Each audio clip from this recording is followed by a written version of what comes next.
First, I just want to say thank you to the Swedish Air Force Museum for having me here today. I have found this to be a very educational conference, a really great opportunity to learn from each other and to take steps to make sure that we're all doing better museum work.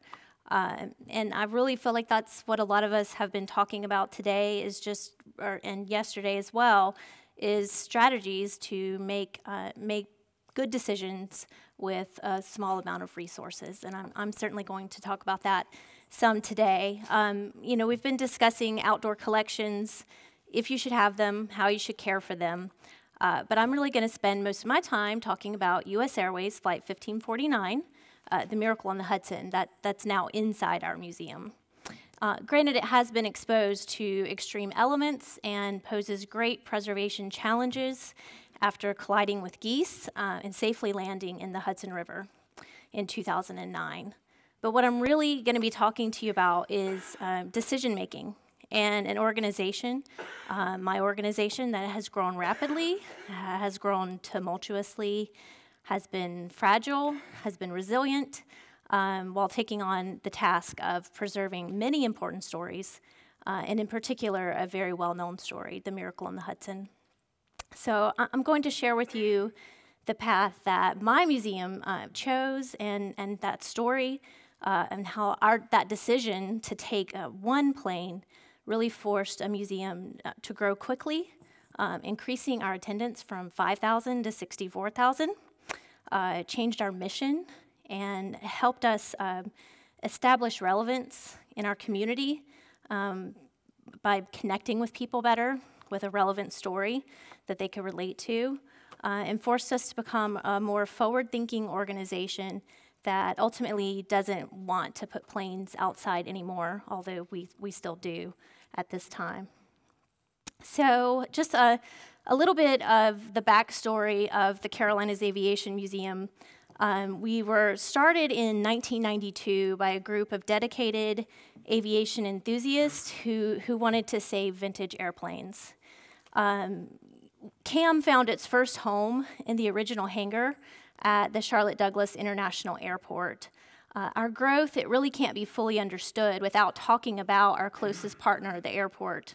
So this is the original hangar, pictured here in the mid-1930s, and this is when the airport was really a small operation.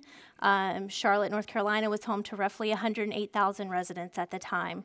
So the airport, it's been a really important partner for us, and they've always provided us with a space.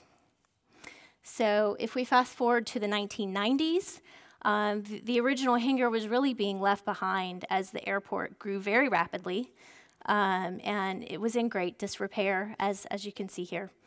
And at the time, it made a really nice home for an aviation museum to find its start. So aviation enthusiasts, volunteers, they rapidly went to work acquiring aircraft and quickly began having to store them outside. As tends to happen, they over-collected very, very quickly. This is the museum in the early 2000s. CAM, we really found success working with the military, going to boneyards, going to museums that were closing down, and really found some special gems over the years. This includes the D558 Skystreak on the bottom here, and you can see that restoration project, and our CH-46 helicopter. We had a really large group of retired aviation experienced volunteers, and they had a passion for planes. Unfortunately, though, after these beautiful restorations were complete, many of the planes, they were left outside. So as early as 2004, the board was really concerned about long-term outdoor storage. UV, rain, and wind were significantly damaging the aircraft. It's roughly in the 2008 time period that the airport informed us that they were going to have to actually pick this hangar up, move it 100 feet to the right to extend the runway, and essentially displacing the museum.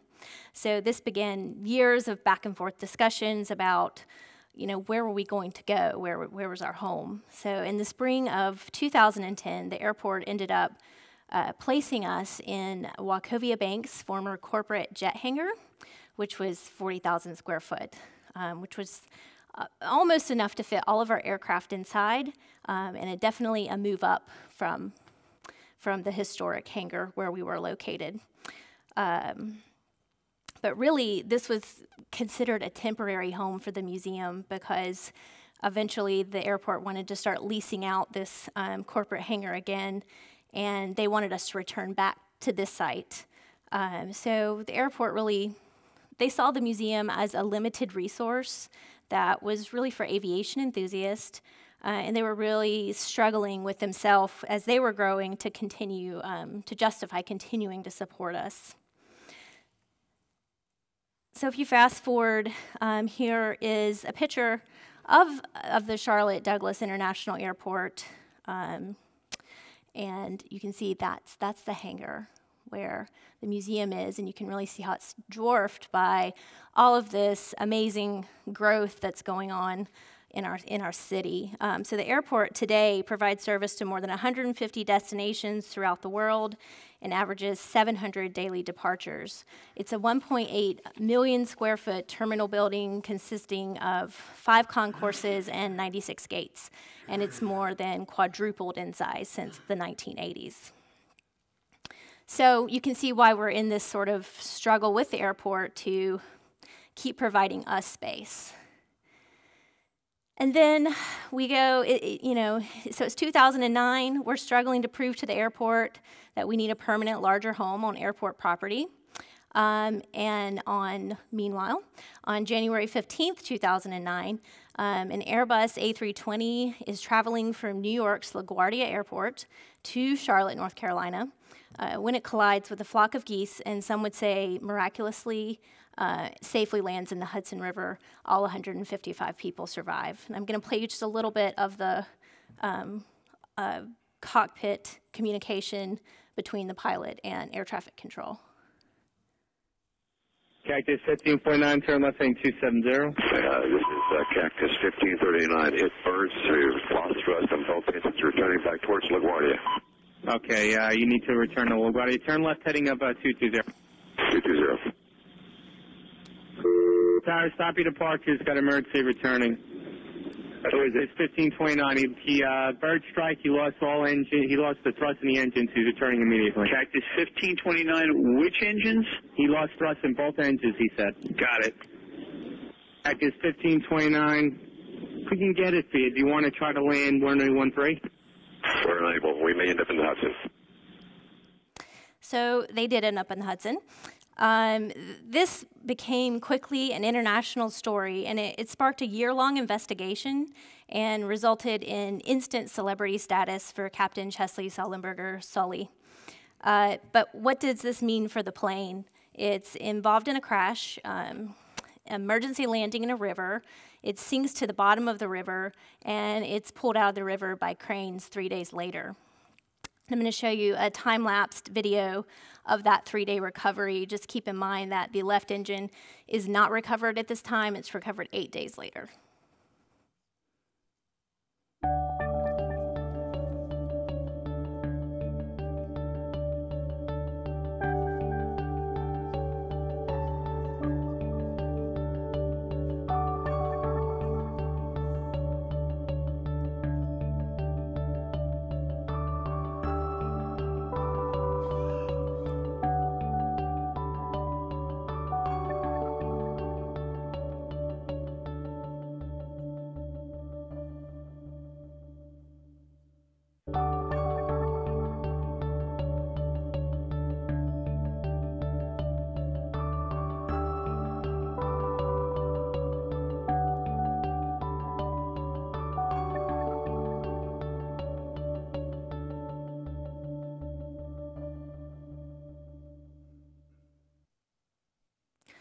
So you can see the aircraft picture here on the barge right after the recovery.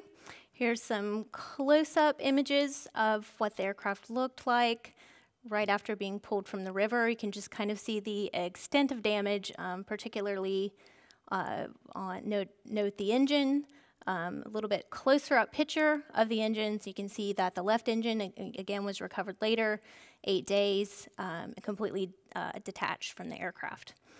So it's at this time that the plane begins undergoing an intense investigation with the National Transportation and Safety Board. The engines will be completely dismantled and stored into 6 large crates. The wings are actually sawed off the aircraft, and it is stored in a warehouse to presumably become scrap. Nothing is really done that's intended to preserve it for the future, although it's a modern airliner. They're treated for corrosion, and there was some treatment for corrosion on the airframe.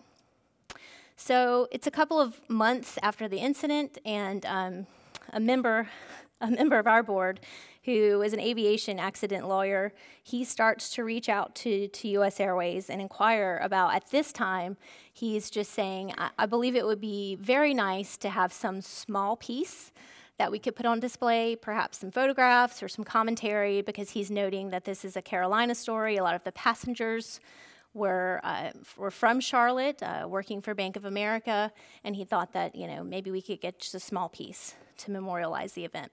So at that time, US Airways' response is that the plane's under investigation. NTSB, they really have control of the plane, and then after that, the plane is going to be owned by the insurance company, but they'll, you know, forward our message along. So our story our ask changed pretty rapidly as we're, remember, going through these conversations with the airport about where our space is going to be. So we haven't even fully confirmed where our new temporary facility is going to be, which will eventually be in Wachovia's hangar, and our board president starts pursuing not just a piece of the Miracle on the Hudson, but the entire plane. So this is a draft letter that he wrote to the CEO of US Airways, and he's asking for US Airways to support the museum in their efforts to get the entire airframe.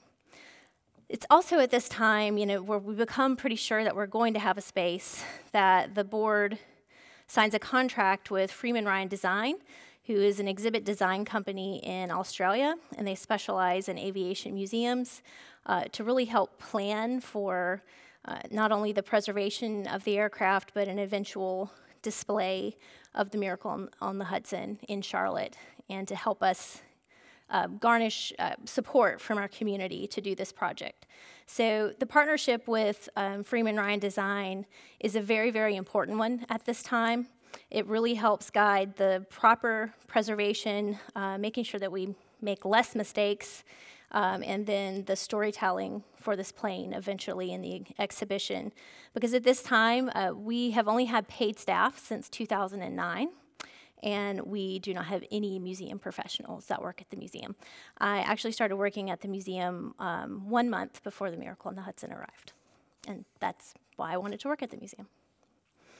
So you can see this is that 40,000 square foot facility, and how we have been able to bring many of the planes indoors. But it is at this time that CAM's board, CAM's leadership really decides that we are going to pursue the entire airframe for the Miracle on the Hudson.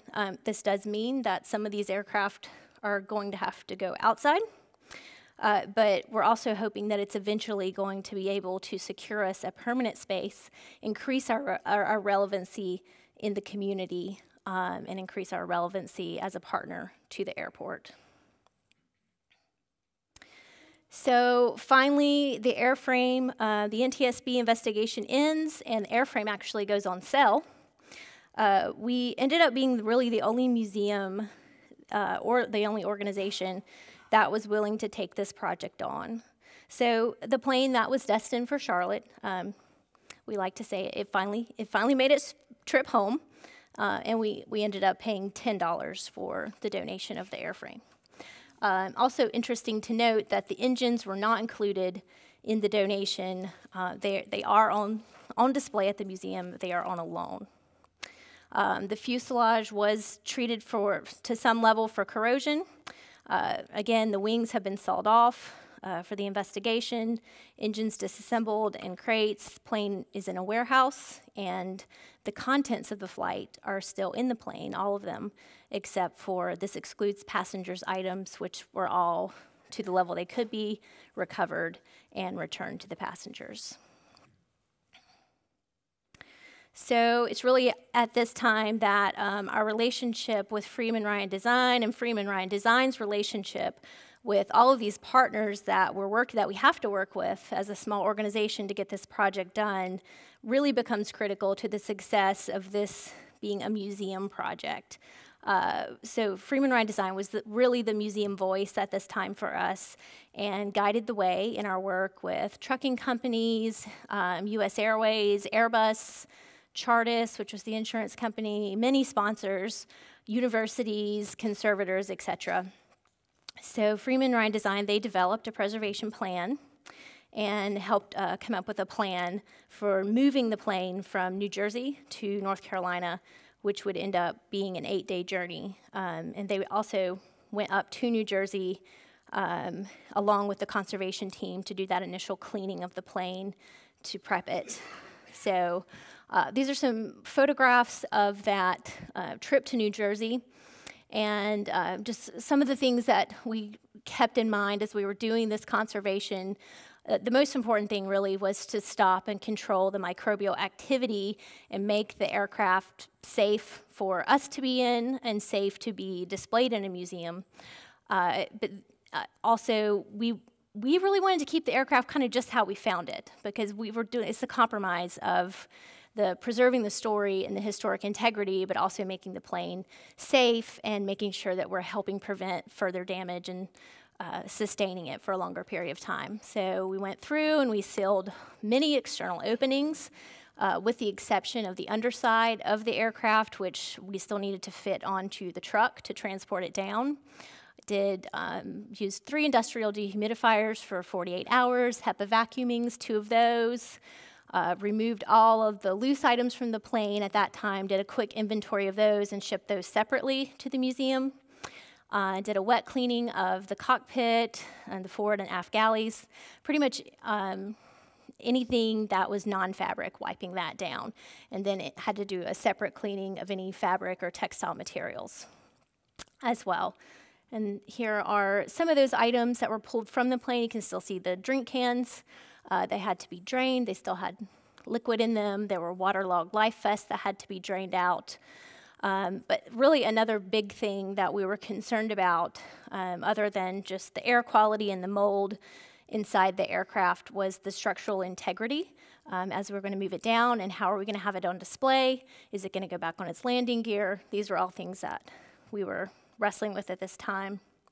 So you can see a few more views of some of the items that we pulled out of the aircraft, and kind of the level of filth that it was in, or the level that it kind of actually doesn't look that bad to be involved in a crash. And here's the Restore Core team that we worked with to do the cleaning. They're wiping the aircraft down. And just some other close-up shots, and really can see the level of filth. And keep in mind, this is 2 years after the incident.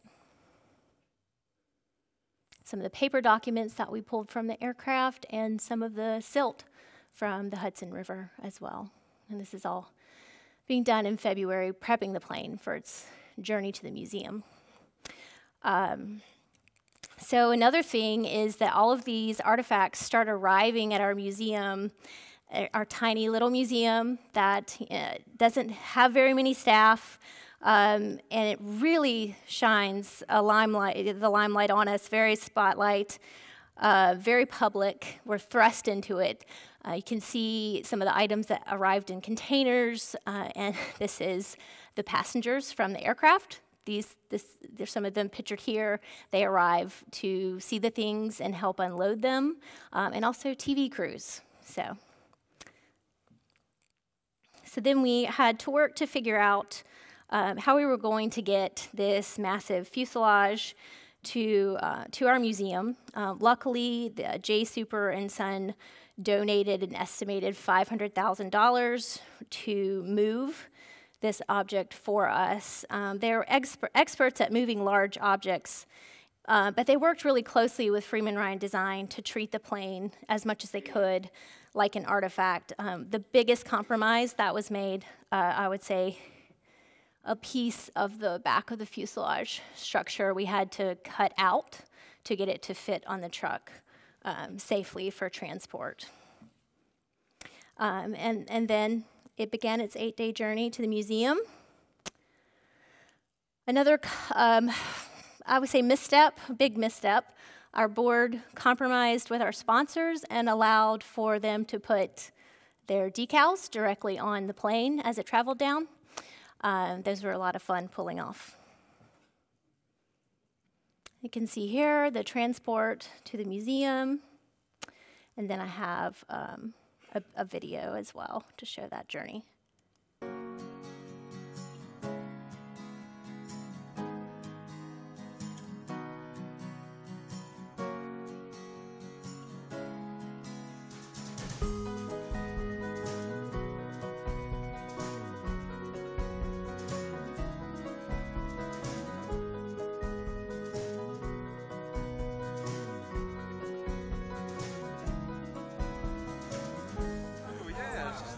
Cereal? There's a bright light blinking. Should I be concerned? Always a new way of thinking. Out of mind, out of reach. Are you out to teach me a lesson? Looking for peace. They find it in the strangest of places.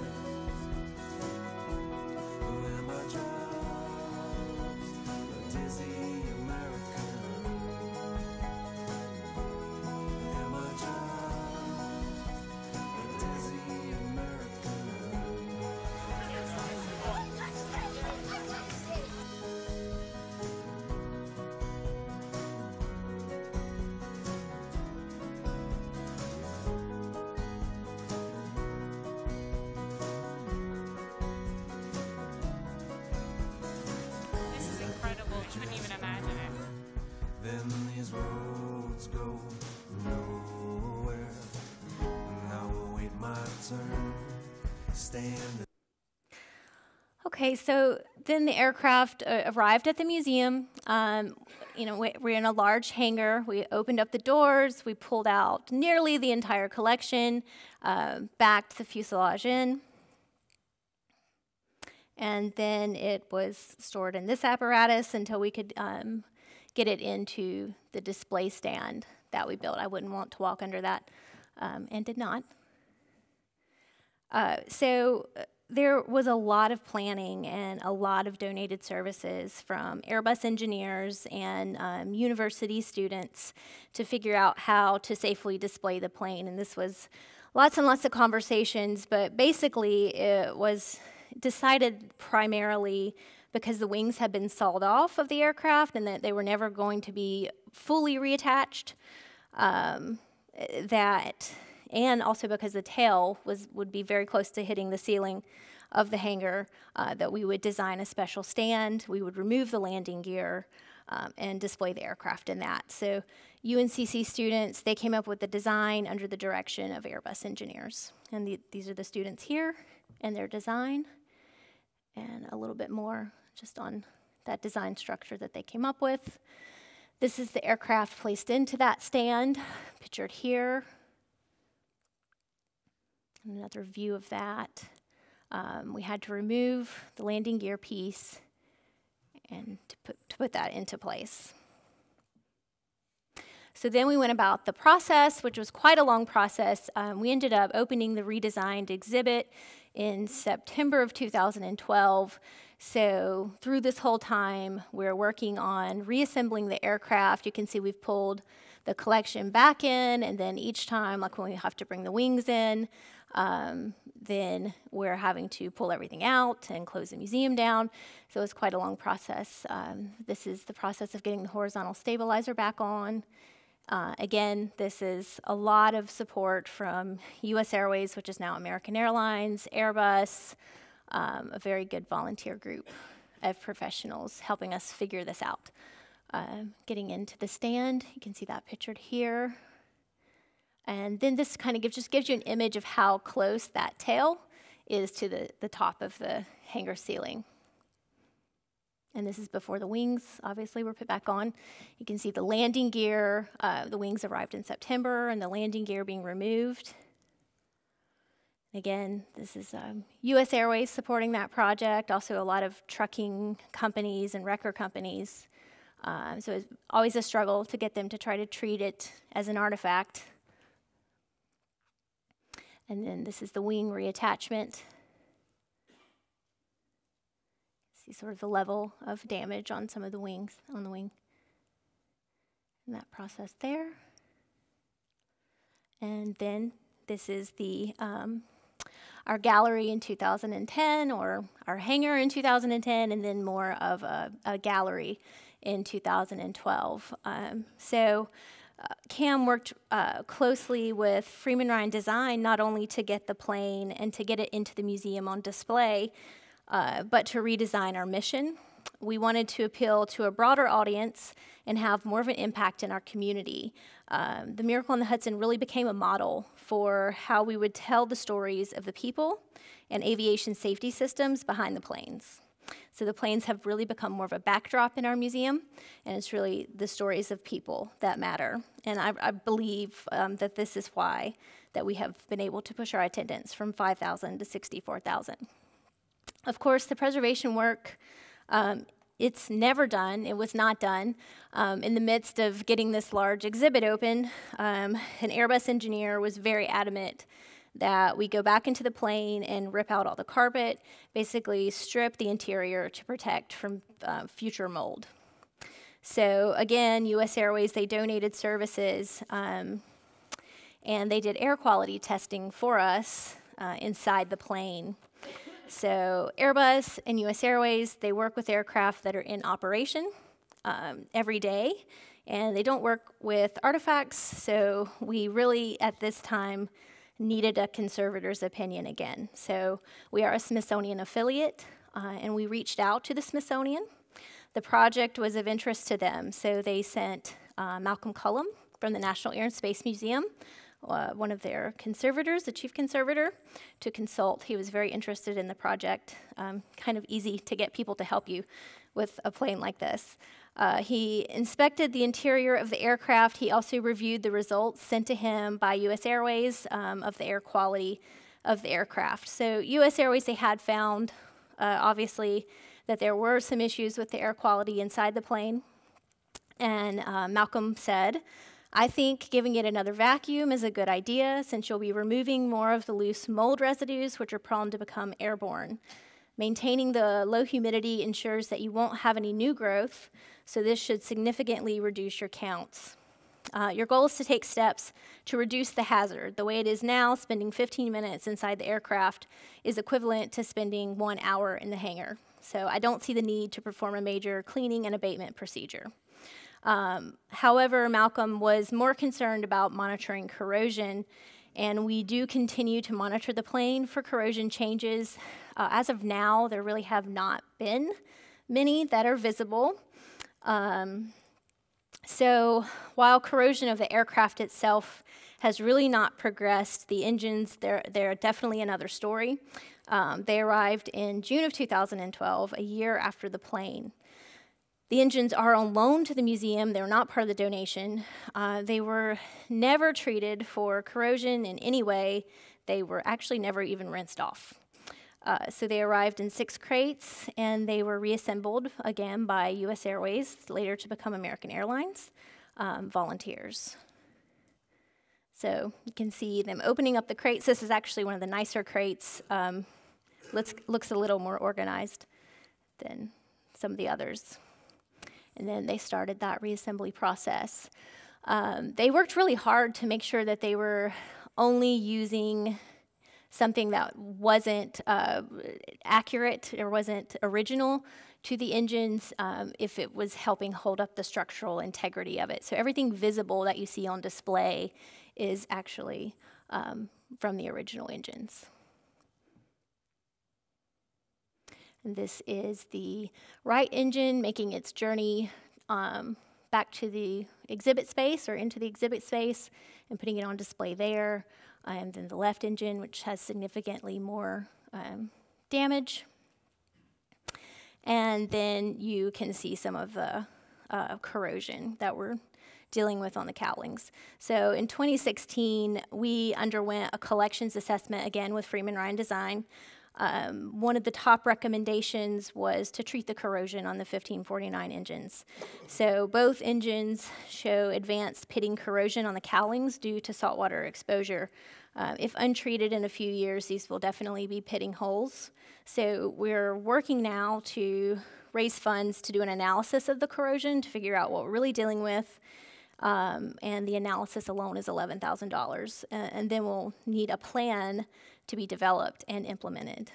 So it's time-sensitive work. It requires funding.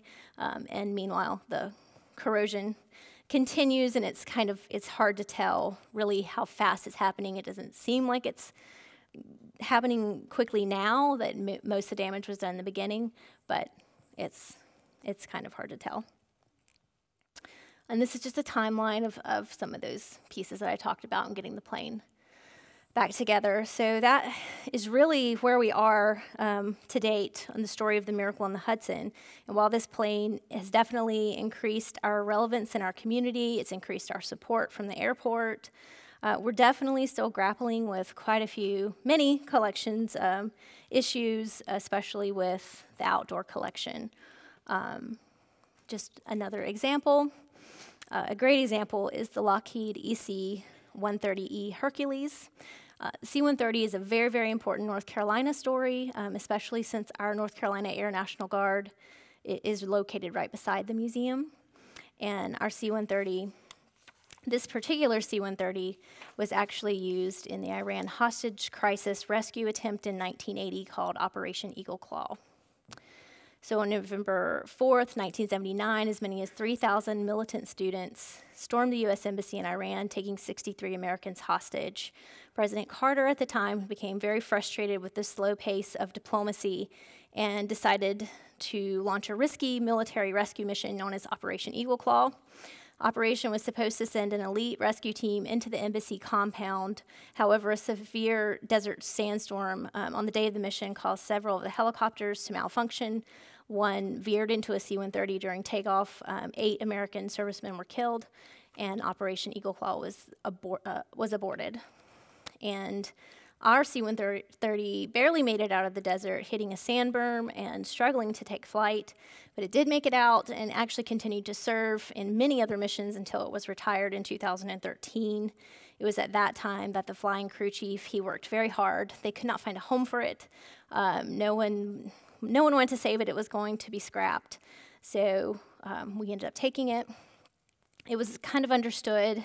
It was understood from the beginning that this plane was going to be outside and might be outside for the rest of its life, probably would be outside for the rest of its life. So the biggest issues that we're fighting are the same issues that we've been talking about: time, UV, wind, a lot of wind in Charlotte, and bird droppings as well. So we really wouldn't be able to take care of this plane at all without the support of the Air National Guard. Luckily, they are located right down the road from us, and they helped us to get the plane ready for static display, demilitarizing it, and they really continue to advise on the care of the aircraft. So you can see some of the close-up shots of sort of some of the bird droppings on the tail, also exposed to snow in Charlotte, North Carolina. Just can see, we've only had the plane since 2013, and it's kind of got significant fading already.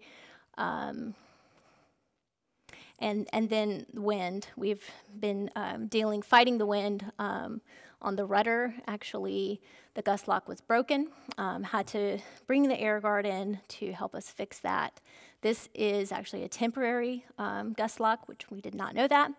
And it's just been completely bent by the wind, and the Air Guard donated and helped us install a more permanent gust lock to protect the aircraft, and you can see how bent that one was. So wind can definitely be a real problem in Charlotte, and just recently we actually faced a hurricane, and we dealt with like crisis management for that of just, we have where the old hangar is, we have a lot of aircraft still stored there and many of them outside. This is a C-47 that has really fallen into great disrepair. We're working to tie it down before the hurricane. You can see the tires, not in great condition. Also have a Huey over there that we put sandbags on to try to help from the wind from tipping the helicopter over. And we filled up these drums with water, adding about 1,000 pounds to the weight for our G2 small corporate jet, so it hopefully wouldn't take flight in the hurricane. We got lucky. Really, there was not as much wind as we were thinking we were going to get, so we got lucky this time. Lots of rain and flooding, but the aircraft were all as safe as they could be. So that is, that's sort of where we are. We have a lot of collections issues that we're grappling with, but because of the acquisition of the Miracle on the Hudson, I think that the museum is much better positioned to eventually get our collection indoors. We're now looking well into the future and planning for a much larger museum facility that would still be on airport property in partnership with the airport. And our relevance in the community has really grown so much that the airport is supporting us in their master planning. And then we have done phase 1 of a master plan ourselves, and you can see just a rough draft in sort of stage 4 of a plan that we would actually have our collection all inside, and have added some and gotten rid of some in the collection. So we have undergone that collections assessment that I was talking about in 2016. We wrote a new collections policy, and most importantly, we're following it. We formed a collections committee that acts as an advisory committee to our board. It's made up of staff, board members, aviation professionals, collections professionals, and we hired collection staff, 1 collection staff, part-time. So it's really only been since last year that when we were offered a plane, we don't just take it. We have forward-thinking discussions about how this will affect the museum's resources and how it will help us better serve our community by telling the story of that aircraft. So currently, one of the really most challenging things that we're doing is downsizing the collection. The C-47 picture that I showed, of course, is one that we're thinking of deaccessioning. We did over-collect in the past, and as our mission has become more focused, some of the aircraft just don't fit that mission as clearly, and we're looking for better mission-related homes. So when we acquired the Miracle on the Hudson, I think we certainly jumped into the deep end, and in some ways I feel like we've just been playing catch-up ever since. But the good news is I do think that we're catching up. This is our dream for the future of what a future facility could look like, taking care of our aircraft, putting them inside, and also being very relevant to our community, helping bridge the gap of the lack of aviation interest, lack of aviation careers, and also our region helping economic mobility as well. So the museum really being a good resource for the community. So that's our story.